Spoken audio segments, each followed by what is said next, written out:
Captain Marcus Chen had seen many strange things during his 3 years stationed on the frontier world of Kepler 442b, but nothing quite like the tiny Zephyrian child tugging desperately at his uniform sleeve outside the human embassy compound. The little being barely reached his knee, her translucent blue skin shimmering with bioluminescent patterns that pulsed rapidly, a clear sign of distress in her species. Her large, opalescent eyes were filled with tears that glowed softly in the dim light of the alien world's twin moons. "Please, mighty human," she chirped in heavily accented standard, her voice like wind chimes in a gentle breeze. "My sister Lyra, the shadow ships took her. Everyone says humans are the bravest warriors in the galaxy. You must help me."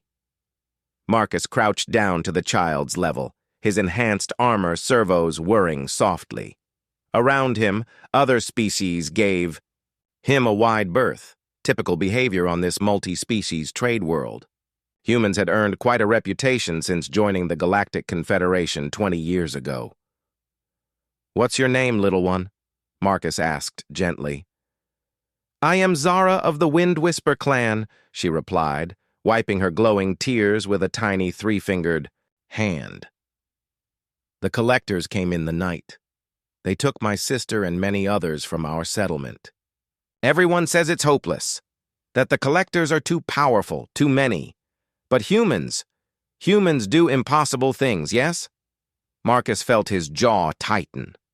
The collectors were a parasitic species that harvested other beings for their unique biological traits.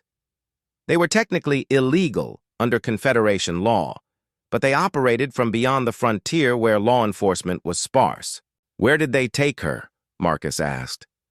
Zara's bioluminescent patterns brightened with hope. "The asteroid belt near the Crimson Nebula. Our wind riders tracked them that far before losing the trail. It's only 6 hours by fast ship, but it's in collector territory. No one dares go there." "No one except humans," Marcus muttered, standing up. He activated his comm unit. "Command, this is Chen.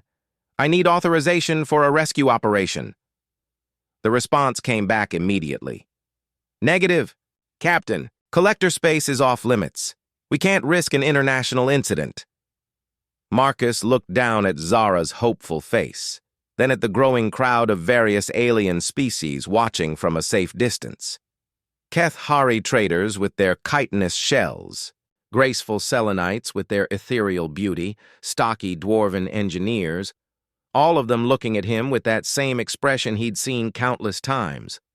Fear mixed with desperate hope. That was the thing about humans that the galaxy hadn't quite understood yet. They didn't follow orders when those orders meant abandoning the innocent. "Command, I'm taking emergency leave," Marcus said into his What I do on my personal time is my business." He could practically hear his commanding officer's exasperated sigh. "Chen, if you get yourself killed, I'm not explaining it to your mother." "Tell her I was being human," Marcus replied with a grin.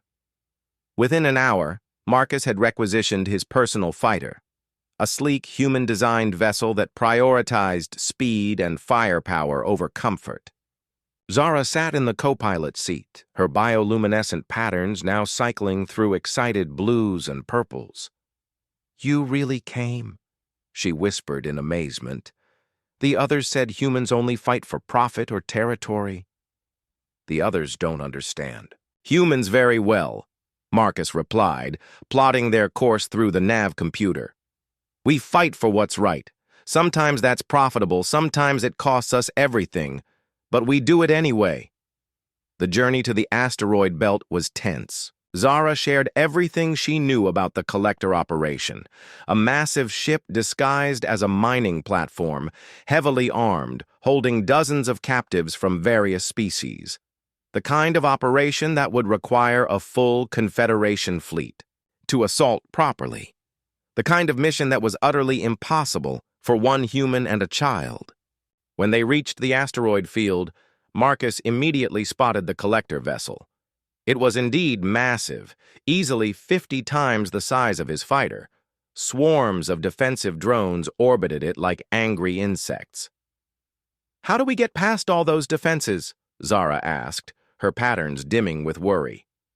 Marcus studied his sensor readings, then smiled that particular human smile that had become legendary across the galaxy, the one that appeared right before humans did something that defied all logic and probability.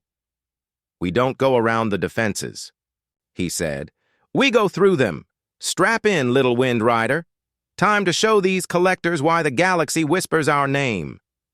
What followed would later be called the impossible run of Kepler Station in human military academies. Marcus dove his fighter straight into the drone swarm, using the asteroids as cover and his ship's superior maneuverability to dance between energy blasts that should have vaporized them instantly. But humans had always been exceptionally good at not dying when they were supposed to. The fighter's hull screamed as they scraped past asteroid surfaces, dodged through debris fields, and somehow, impossibly, reached the collector ship's docking bay. Marcus didn't wait for permission. He blasted through the bay doors with controlled explosions and landed hard. "Stay with the ship," he ordered Zara, donning his helmet. "If I'm not back in 30 minutes, send a message to the Confederation fleet with our coordinates." "Wait," Zara called. "What if there are too many of them?" Marcus paused at the airlock, checking his weapons. "Then they'll learn why humans have a saying, speak softly and carry a big stick. Unfortunately for them, I left my soft voice at home." The rescue operation that followed became the stuff of legend.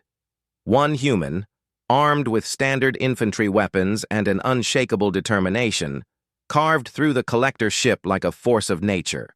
He found the holding cells, freed not just Lyra but 47 other captives from a dozen different species. When Confederation forces finally arrived, having tracked Marcus's ship despite his unauthorized mission, they found the collector, vessel disabled and drifting, its crew either fled or surrendering, and 48 beings of various species waiting patiently in the docking bay while a human medic treated their injuries. Later, as they returned to Kepler 442b, Zara sat beside, her rescued sister, both of them watching Marcus pilot the ship with quiet awe. "Sister," Lyra whispered, "is it true what they say about humans, that they're crazy enough to fight the entire galaxy if they think it's right?" Zara looked up at Marcus, remembering how he'd abandoned protocol, defied orders, and risked everything for beings he'd never met before. "Not crazy," she said softly, her bioluminescent patterns glowing warm gold, the color of deep respect among her people. "Just human." And across the galaxy, that word continued to carry a weight that no other species quite understood, but all of them had learned to respect. The end.